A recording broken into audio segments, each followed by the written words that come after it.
So, ganito na yung itsura niya. Yan, matigas na siya. It means, pag matigas na yung balat niya, pwede na natin siyang hanguin. Pwede na, luto na to. Pero hindi pa to chicharon, lulutuin pa natin to para maging chicharon siya. Yes, papalamagin muna, tapos piprito natin para lumutong siya. At Maging pumuto. chicharon siya.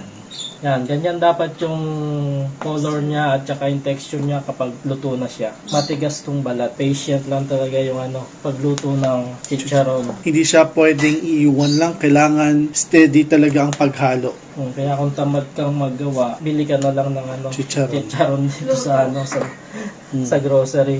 Alam mo kung saan ginawa. Walang preservatives. So yan mga wonders, now lalagay natin dito sa ating kasirola para lumubog sa mantika yung mga pork. Yan, kasama yung mantika. Dahil ito ay homemade at hindi commercialized, pwede kayong magluto ng